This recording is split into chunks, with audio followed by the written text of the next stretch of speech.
Passez un bon moment en regardant Entrepreneur à la une, avec la gamme Topialis de SVR, le soin lavant qui remplace tous les autres. SVR, laboratoire dermatologique.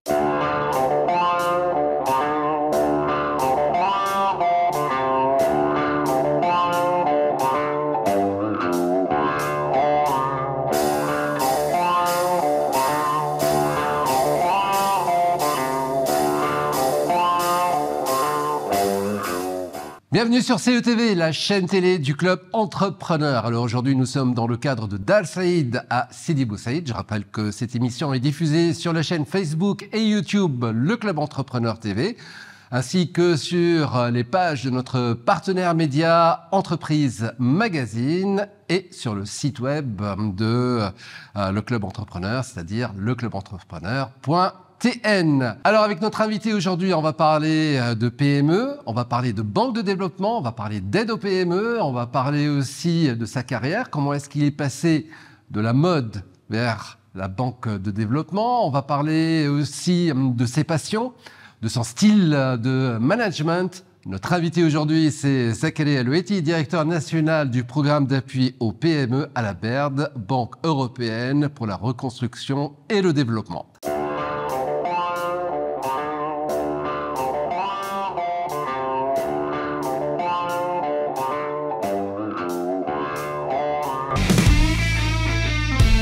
Zakaria Loueti, bonjour. Bonjour. Merci d'avoir accepté cette interview. Bienvenue. On va décomposer cette émission en deux parties. On va d'abord parler de la BERD, Banque européenne de la reconstruction et du développement, ainsi que du programme national d'appui aux PME que vous gérez. Et puis par la suite, on va s'intéresser à Zakaria Loueti, the man, l'homme. Donc on va commencer déjà avec le côté institutionnel. Commençons par présenter la BERD. Alors la BERD, c'est quoi la BERD? C'est la Banque européenne pour la reconstruction et le développement. C'est une banque multilatérale de développement. Multilatérale dans le sens où, dans son capital, il y a plus de 70 pays. Et la Tunisie est l'un des pays actionnaires de cette banque. Cette banque a été créée en 1991, suite à la chute du mur de Berlin. À l'époque, c'était pour accompagner les pays qui étaient sous l'Union soviétique. Et par la suite, son champ d'opération a été étendu aux pays de l'Asie centrale. Depuis la révolution tunisienne, la banque a étendu son champ d'opération aux pays du sud de la Méditerranée et de l'est de la Méditerranée, donc le Maroc, la Tunisie, l'Égypte, la Palestine, la Jordanie et le Liban. Depuis 2012, la banque est établie en Tunisie. On est à peu près une trentaine de personnes entre le bureau de Tunis et celui de Sfax. Et on couvre principalement 3 lignes de métier. Le financement, on est une banque en premier lieu. L'assistance technique, l'appui aux entreprises. Et l'appui aux autorités concernant les réformes économiques. Alors Zakaria Loueti, vous êtes directeur national du programme d'appui aux PME. Est-ce qu'on peut présenter ce programme, en quoi il consiste? Alors c'est un département de la banque qui s'occupe de l'une des 3 lignes de métier dont on a parlé, à savoir l'appui aux PME. Alors qu'est-ce qu'on fait dans notre département? En fait, on finance des missions d'assistance technique au profit des PME, que ce soit à travers des missions de conseil avec des consultants locaux ou avec des missions de conseil avec des experts internationaux. Nous avons aussi une 3e activité qui s'appelle Market Development Activity. Et là, il s'agit plutôt d'organiser des événements de visibilité, d'organiser des formations pour faire connaître nos programmes et aussi pour faire du renforcement de capacité aux structures qui font en fait l'encadrement des PME en Tunisie. Vous avez parlé un petit peu des objectifs, mais les bénéficiaires, c'est qui finalement? Alors, les bénéficiaires de ce programme sont principalement les PME tunisiennes. Et pourquoi les PME? Parce que dans une économie en transition, les PME constituent la majeure partie du tissu économique tunisien. Quels sont vos critères de sélection pour sélectionner les PME bénéficiaires? Nos critères de sélection, il faut que l'entreprise soit une PME d'abord, selon la définition de l'Union européenne. C'est-à-dire que le nombre d'employés ne doit pas dépasser 250 employés et le chiffre d'affaires ne doit pas dépasser 50 millions d'euros. Alors en général, il y a très peu de PME en Tunisie qui dépassent les 50 millions d'euros. Par contre, en termes de nombre d'employés, on fait attention à ce que l'entreprise soit vraiment une PME et ne dépasse pas les 250 employés. À part ces critères, chiffre d'affaires, nombre d'employés, est-ce qu'il y a d'autres critères, par exemple des secteurs d'activité prioritaires ou sur lesquels vous faites un focus? Alors nous, on n'est pas du tout focalisé sur un secteur bien déterminé, bien au contraire. On accepte des PME qui sont actives dans l'industrie, dans le service et dans tous les secteurs de l'économie. Maintenant, quand on lance un appel à candidature pour un programme bien déterminé, puisque nous gérons plusieurs programmes, ce qu'on fait, c'est qu'on essaie d'être sélectif. On regarde un peu les candidatures et on essaye de prendre les PME qui ont un potentiel de bénéficier de l'appui que nous apportons à cette entreprise-là. Il faut bien entendu que l'entreprise ait un minimum de stabilité financière pour qu'elle puisse profiter de l'aide qu'on apporte en termes d'appui technique. Et puis après, en fonction du programme, il y a d'autres critères qui peuvent s'appliquer. Par exemple, nous avons un programme qui s'appelle Nsadr. C'est un programme d'aide à l'exportation. Et pour ce programme-là, qui est financé par l'Union européenne et mis en œuvre par la BIRD, en collaboration avec le ministère de l'économie et du plan et le ministère du commerce et de l'exportation, il faut que l'entreprise, en fait, soit une entreprise qui veuille exporter, mais qui n'a pas encore exporté, ou alors qui a déjà exporté, mais de manière sporadique, sans dépasser 30% de son chiffre d'affaires. Donc, c'est un programme qui est en train de tourner. C'est un programme qui, je crois, doit terminer en 2025, si mes informations sont bonnes. Donc, on peut toujours postuler. Les entreprises que vous avez déjà accompagnées pour Nsadr, quels sont les résultats? Est-ce qu'il y a des résultats concrets? Est-ce qu'il y a des success stories? Alors, question très pertinente. Je vais d'abord revenir sur la maturité du programme. C'est vrai que la date de fin du programme initialement prévue, c'était fin 2025. Cependant, ce programme a été un succès tel qu'on souhaite l'étendre pour une année ou deux de plus. Et on en discute actuellement avec nos bailleurs de fonds, l'Union européenne en Tunisie. Il y a un commun accord avec les autorités aussi gouvernementales pour étendre ce programme pour une année ou deux de plus. Donc il a encore de beaux jours devant lui, ce programme-là. Et c'est une bonne nouvelle pour les PME tunisiennes qui peuvent encore postuler. D'ailleurs, là, on est en pleine phase où on est en train de recruter plus de PME pour ce programme-là. En sachant que ce programme bénéficie d'une enveloppe globale de 7,2 millions d'euros et qu'actuellement, il y a une centaine d'entreprises qui en bénéficient avec des missions d'appui technique répétitives. On souhaite recruter une trentaine de plus d'ici fin 2024 pour les accompagner également et continuer ce programme qui a fait ses preuves. Success stories? Success stories. Alors, vous avez parlé des critères. Nous, ce qu'on cherche, c'est avoir de l'impact. On cherche réellement à faire que les entreprises puissent augmenter leur part d'export dans le chiffre d'affaires, ou alors créer plus de valeur, ou recruter plus de personnes. Donc ce qu'on fait, c'est que quand on commence à travailler avec une entreprise, on note un peu ces paramètres-là. Son chiffre d'affaires, la part de l'export dans son chiffre d'affaires, le nombre d'employés, le résultat net, les bidas, etc. Et après, en cours de route, on revient discuter avec le consultant qui accompagne l'entreprise et l'entreprise elle-même pour voir si le projet avance comme il faut. Après, à la clôture du projet, après quelques mois, on essaie de voir les chiffres, où est-ce que l'entreprise en est, et on revient un an après la clôture du programme pour faire un dernier meeting avec les dirigeants de l'entreprise. Et là, on recueille les derniers chiffres concernant le chiffre d'affaires, la part de l'export, le nombre d'employés qui ont été recrutés. Et ça nous sert de manière agrégée par la suite de mesurer un peu l'impact qu'on a pour le programme Nsadr dans sa globalité en Tunisie. Et je peux vous dire que les chiffres sont très encourageants. Il y a plus de la moitié jusque-là des entreprises accompagnées qui ont augmenté le chiffre d'affaires.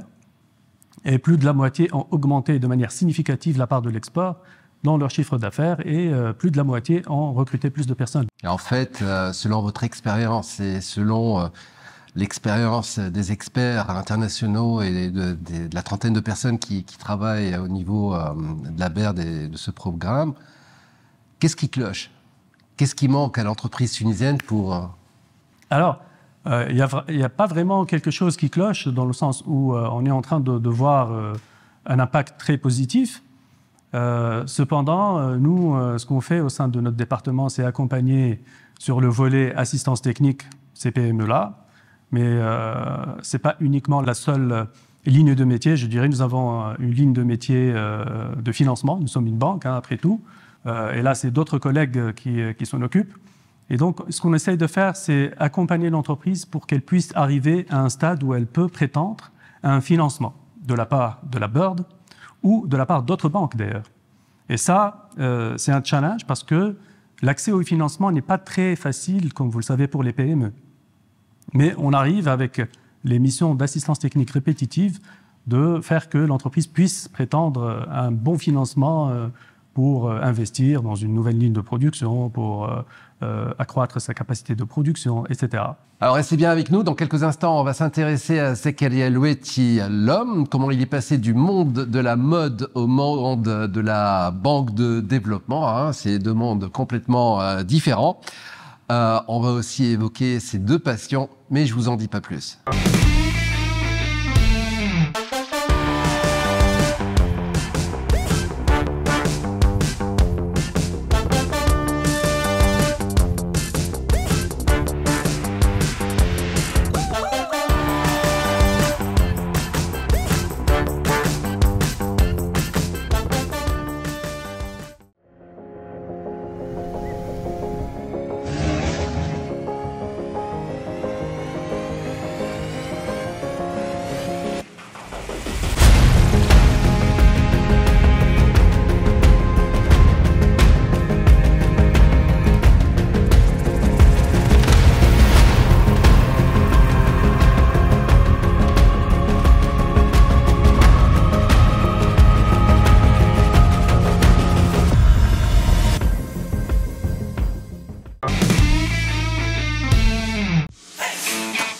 Passez un bon moment en regardant Entrepreneur à la une, avec la gamme Topialis de SVR, le soin lavant qui remplace tous les autres. SVR, laboratoire dermatologique. Deuxième partie de l'émission avec notre invité Zakaria Loueti, émission enregistrée dans le cadre de Dal Saïd à Sidi Bou Saïd, une émission que vous pouvez visionner, regarder sur les pages Facebook et la chaîne YouTube de Le Club Entrepreneur TV, ainsi que sur les pages de notre partenaire média Entreprise Magazine, ainsi que sur le site web leclubentrepreneur.tn. Alors Zakaria Loueti, comment est-ce qu'on passe de la mode à la banque de développement? Alors en effet, ça peut sembler étrange que de passer du monde de la mode au monde de la banque de développement. Ah, c'est deux mondes complètement différents, quoi. Ouais, mais cependant, voilà, le management est le management. Il y a des éléments stratégiques au management qui sont les mêmes, quel que soit le secteur. Quand on gère des hommes et des ressources, des hommes et des femmes d'ailleurs, et de ressources, on peut le faire qu'on soit à la tête d'une entreprise du secteur privé, notamment dans les secteurs de la mode, ou à la tête d'un département d'une banque de développement, c'est un peu la même chose. Même si les missions de la BERD et la poursuite de la performance d'une société du secteur privé peuvent être a priori vraiment très lointaines l'une de l'autre. Alors pourquoi est-ce que je suis passé du monde de la mode à la banque de développement? La réponse est à chercher non pas dans mon expérience en tant que directeur général d'une société active dans le monde de la mode, mais plutôt dans ma passion, dans le cadre associatif, passion pour le développement du secteur privé.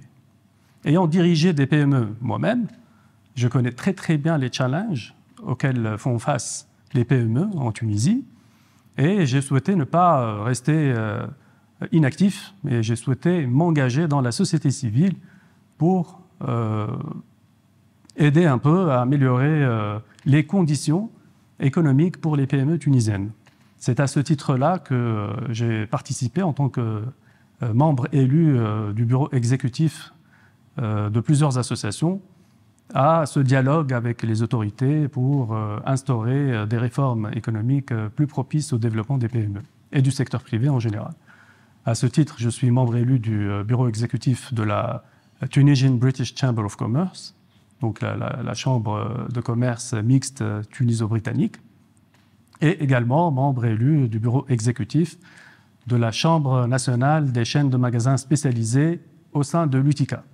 Et c'est cette activité associative d'engagement en faveur du secteur privé, de développement des PME tunisiennes, à travers des programmes d'appui, à travers des événements de visibilité, à travers un dialogue avec les autorités pour instaurer un climat des affaires plus propice au secteur privé, que j'ai pris goût à la problématique du développement du secteur privé. Mais justement, quel est votre parcours en fait, avant? Alors moi, j'ai commencé comme auditeur et consultant dans un cabinet d'audit et de conseil PwC.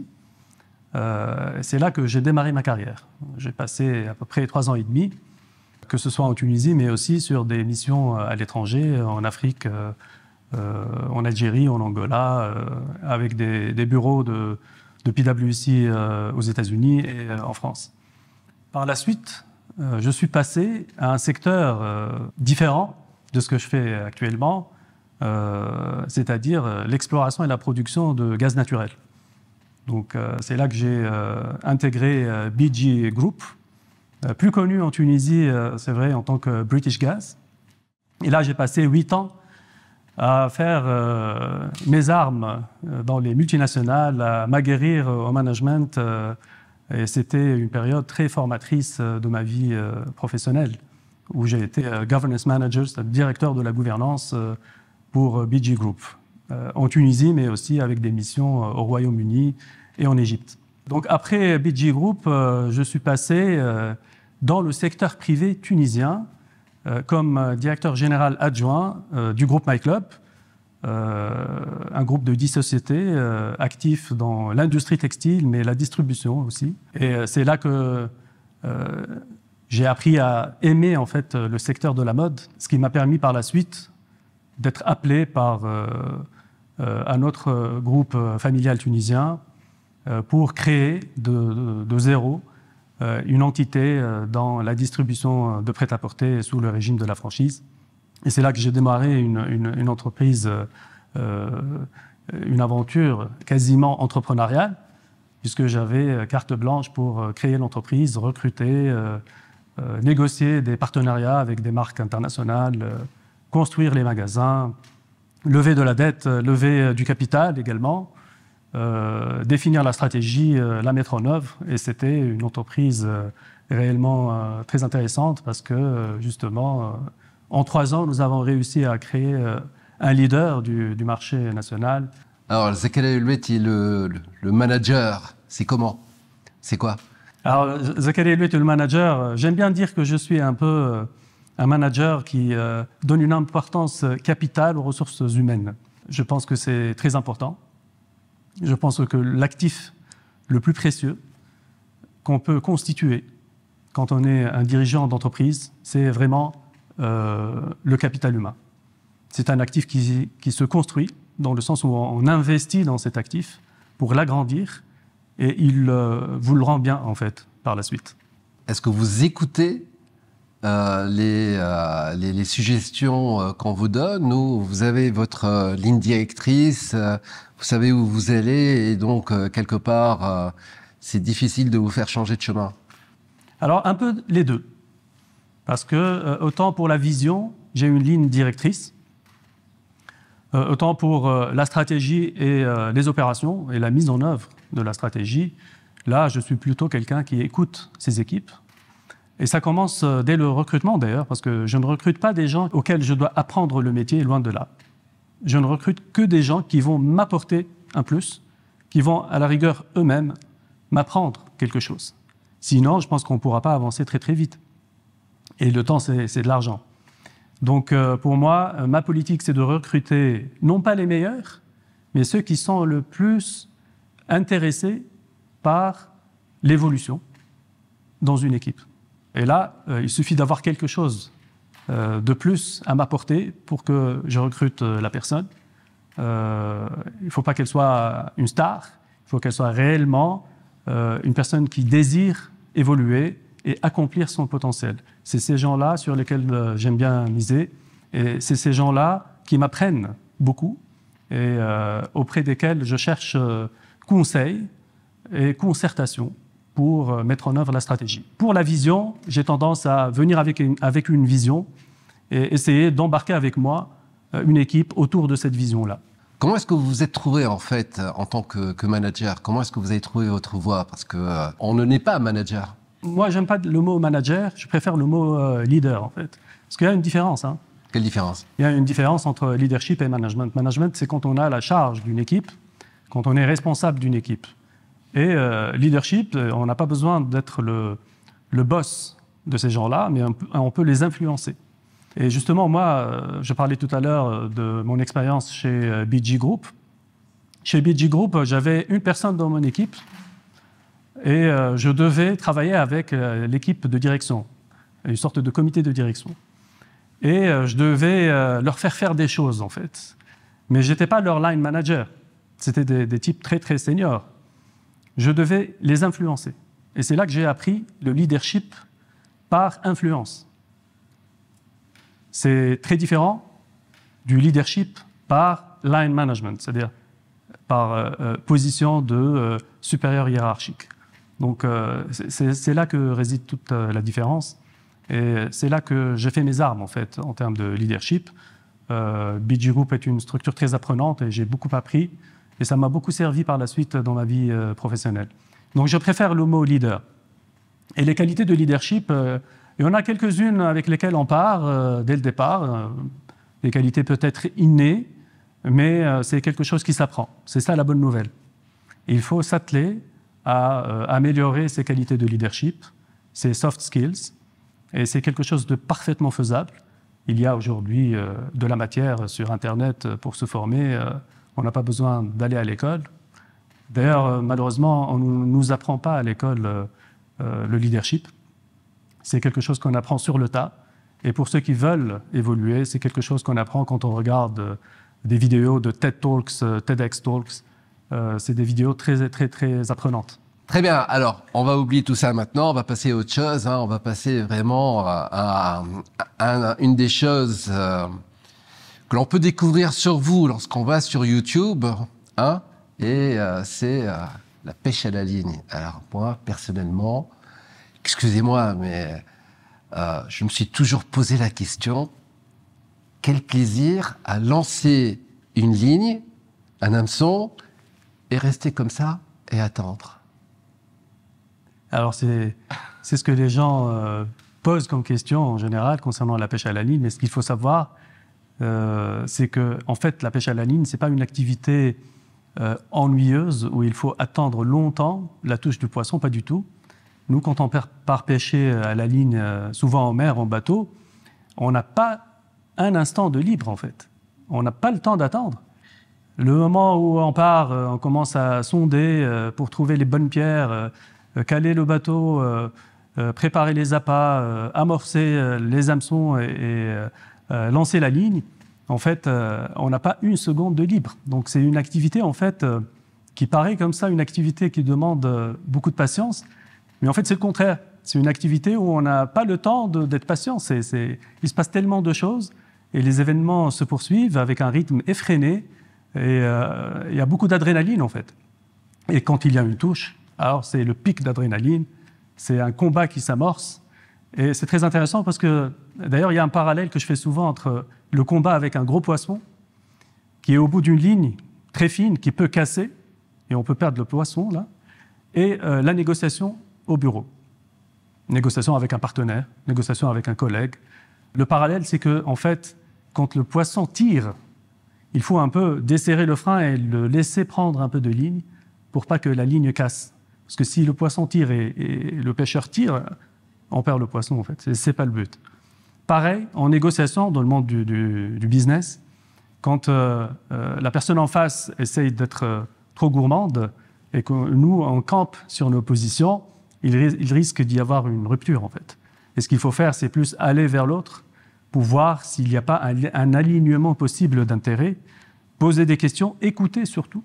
Il faut avoir une très grande qualité d'écoute pour négocier au mieux ce qu'on veut atteindre et voir si on peut aligner un peu l'intérêt de la personne en face avec nos propres intérêts et avoir un compromis. Donc il faut avoir cette manière de faire en douceur pour ne pas casser la ligne, en fait. Alors comment tout ça a commencé? C'est après avoir lu Le vieux homme et la mer d'Hemingway? Alors tout à fait, c'est un livre que j'adore. Je ne sais pas si vous avez fait des recherches qui vous ont conduit à poser cette question, mais c'est l'un des livres que je préfère, hein. Je l'ai lu étant petit, je l'ai relu, je viens de le relire il y a quelques mois, et c'est toujours un plaisir renouvelé. Hemingway a un style très particulier, surtout si on le lit en anglais, en fait. C'est des phrases très courtes. C'est quelqu'un qui sait très très bien imager des situations et décrire des émotions et des histoires avec des phrases très très courtes. Et c'est sa particularité et j'aime bien son style, en fait. Et puis, il parle dans ce livre beaucoup de ce combat entre l'homme et le poisson. Alors, c'est l'histoire d'un vieux pêcheur que tout le monde considère comme étant un vieux gâteux qui n'arrive plus à pêcher des poissons trophées. Et ce vieux pêcheur-là part tout seul dans sa barque.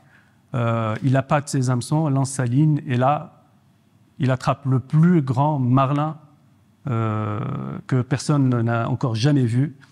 Et il se bat contre ce marlin pendant des jours, au bout de la ligne, jusqu'à avoir des blessures dans ses mains, parce qu'il travaille le poisson avec ses mains.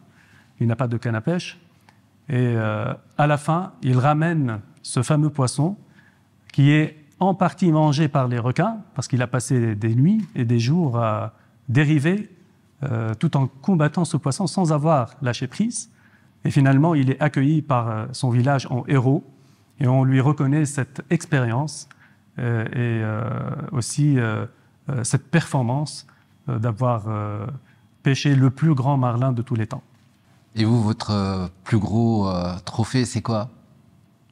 En termes de pêche, mon plus gros trophée, en termes de poids, c'est un pagre de 14,5 kg. Mais ce n'est pas le poisson qui m'a fait le plus plaisir. Il y a aussi une courbine de 24 kg que j'ai tendance à oublier parce que ce n'est pas le combat le plus plaisant. Moi, mon combat avec un poisson que j'ai le plus apprécié, c'est en fait avec une liche de 7 kg. Et c'est pour vous dire que le poids importe peu, en fait. C'est le plaisir que vous avez à négocier le combat avec le poisson qui fait que vous gardez le souvenir de ce combat-là. Alors, s'il y a une passion qui est bien cachée sur vos pages Facebook, c'est la musique. Oui.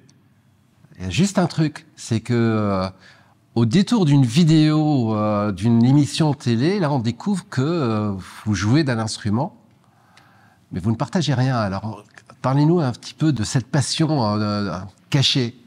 Alors, elle n'est pas vraiment cachée, puisqu'il y a une vidéo que j'ai postée quand même, mais ce n'est pas une activité que je poste de manière très fréquente sur les réseaux sociaux. Mais la passion de la musique, c'était, je dirais, ma première passion.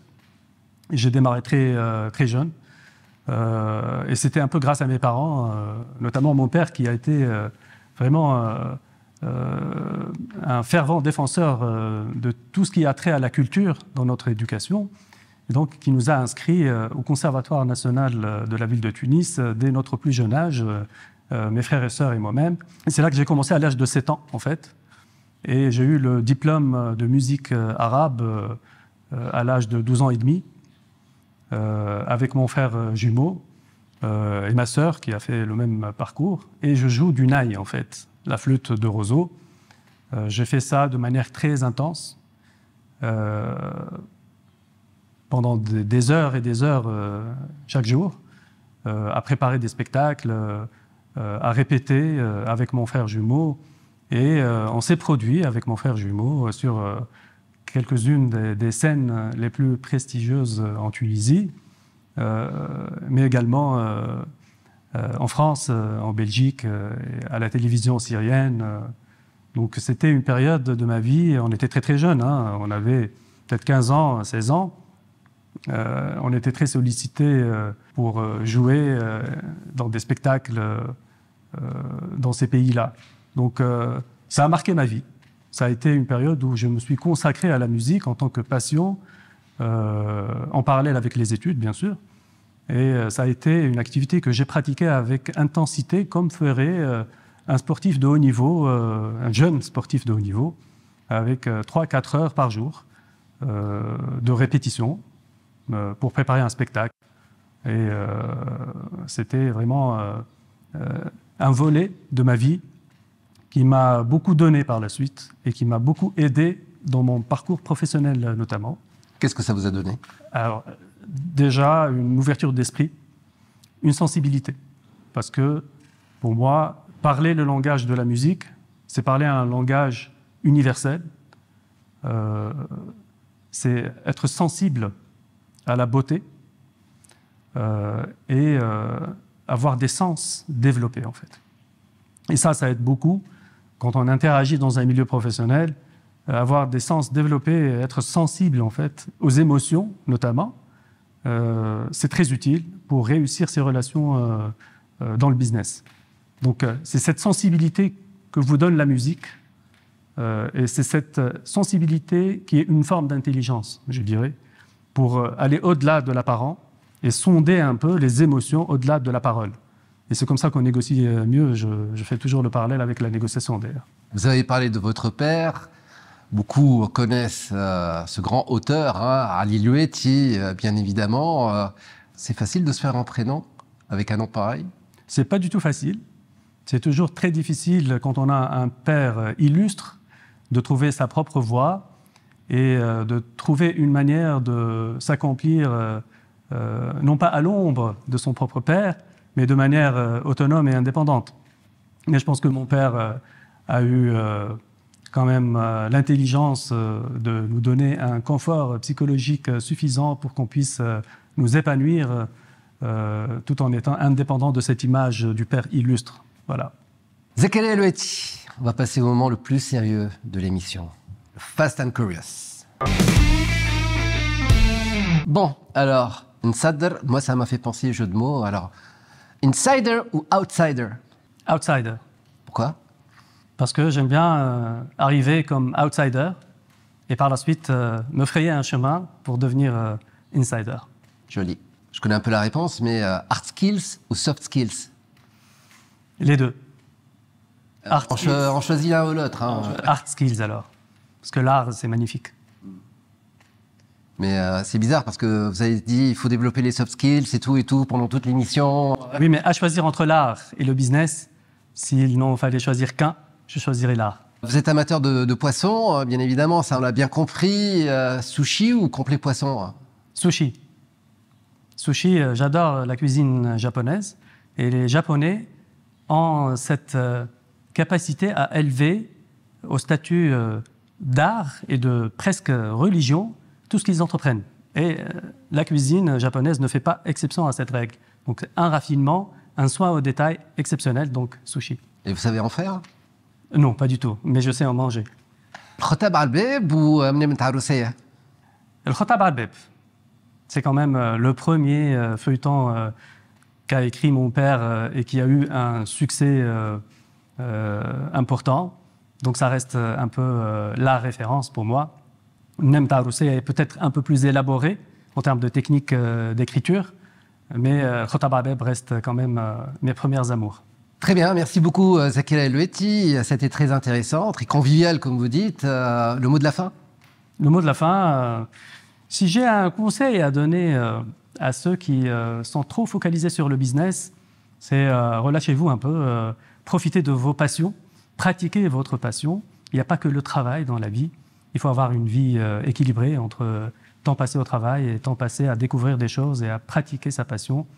Et d'ailleurs, pratiquer une passion, souvent, c'est un point important qui peut faire que vous avez accès par la suite à des opportunités au travail. Donc, lisez, faites de la musique, faites du sport, sortez, rencontrez des gens, profitez de la vie.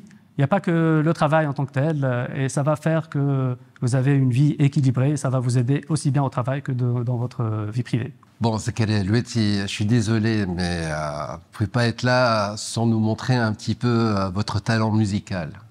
Désolé. Donc, vous avez ramené Ça sera avec grand plaisir. votre naï, et là, il faut qu'on écoute. D'accord.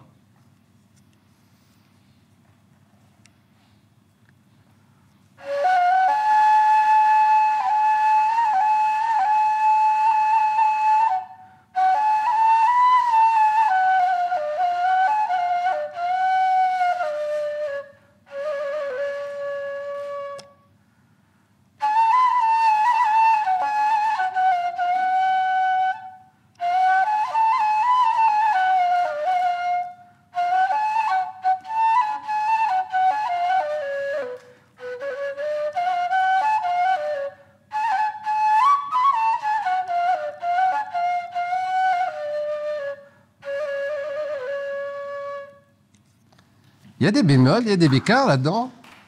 Il y a des bémols, il y a des bécards.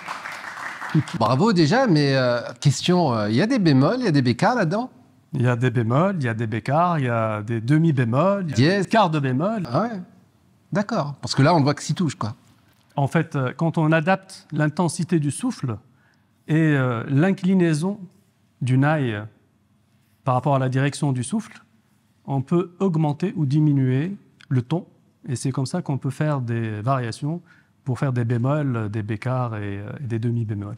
Merci beaucoup, Zakaria El Loueti. C'était un plaisir de vous recevoir. Tout le plaisir est pour moi. Merci pour l'invitation. Merci à vous aussi de nous avoir suivis jusqu'ici. Ça prouve que vous aussi, vous avez pris du plaisir à regarder cette émission. Remerciements à l'hôte de cette émission, Dal Saïd à Sidi Bou Saïd. Nous remercions également la marque de vêtements Spada di Battaglia.